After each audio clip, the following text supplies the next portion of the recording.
Williams. The question is this, it's on crime and public safety. We can stand here all night and debate whether crime is up or crime is down, depending on the stats, and I suspect we might.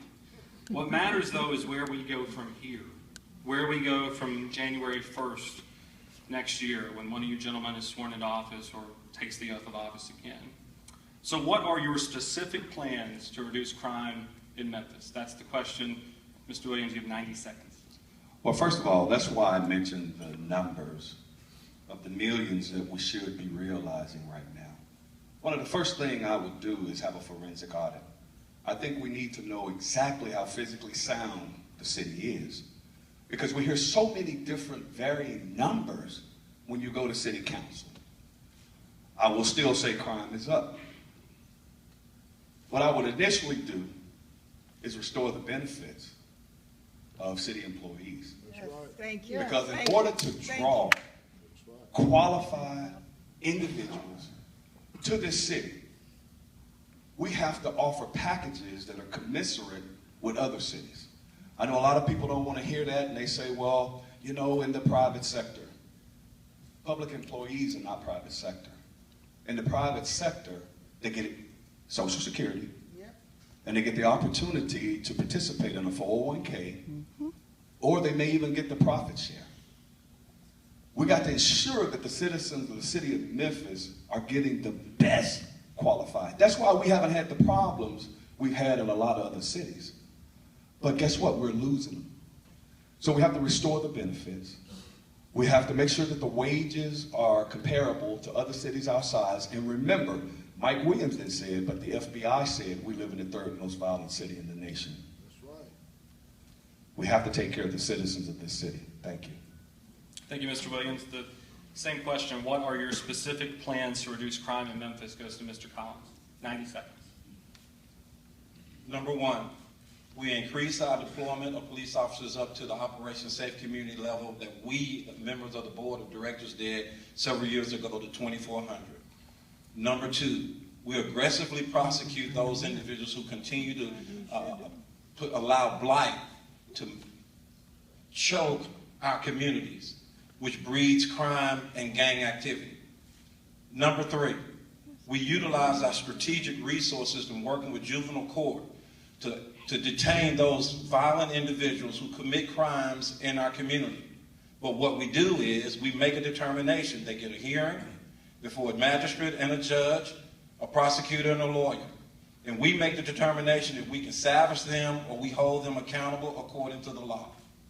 And then finally, we engage with our school system. We come up and partner with Dr. Doris or Mr. Hobson, and we make sure that we can provide meaningful after-school programs for these young people so that we can partner and give them opportunities, summer jobs, training, etiquette training. We can do those kinds of things that help our young people understand that they have a value and a future in life. As your mayor, on January 1st, we will institute those kinds of policies in partnership with the Statewide County School System, working with our juvenile court system, instituting an aggressive policing rank to recruit those 2,400 officers back to Memphis. Collins. Your time's up. The next question, or the same question, is your specific plans to reduce crime in Memphis is to Mr. Strickland for 90 seconds. Violent crime has increased the last 3 years by 9%. Over the last 6 years, it's increased by 6%. We all know violent crime's up. My specific remedies, I'm 100% committed to Blue Crush. We need more officers on the street and fewer responding to auto accidents and chasing dogs. We need to move the animal control officers under the police department so they can handle the animal issues. We need to enforce the curfew law. We've had a curfew law on the books for years and it's never enforced. We need to have zero tolerance for violent crime. And when I say that, I mean, right now, if a juvenile commits a violent act on another human being, they are not automatically taken down to juvenile court. That's not zero tolerance. That's the exact opposite. They need to be taken down to juvenile court.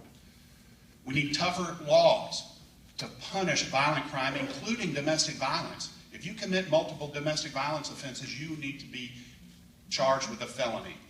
We also need to do a better job of intervening in the lives of young people. As mayor, I would gather the business community, education community, and the nonprofit community, and figure out how do we intervene in the lives of these young people like the Boys and Girls Club does. They help middle school kids and high school kids with life skills and academics, and for 3 years in a row, 100% of their graduates have gone on to higher education or gotten a job. We can turn this thing around on crime. Other cities are doing it. Mr. Thank you. Strickland, thank you. And finally, Mr. Wharton, your specific plans to reduce crime in Memphis going forward. Thank you. Of course, everybody starts with the proposition and the reality that we do need to restore our police department to its complement of around 2,500 officers. But even within that, let's get the body cameras in, which I've pioneered on that. They'll be out in the field. Officers will be emboldened. They won't have to worry about false charges being filed against them.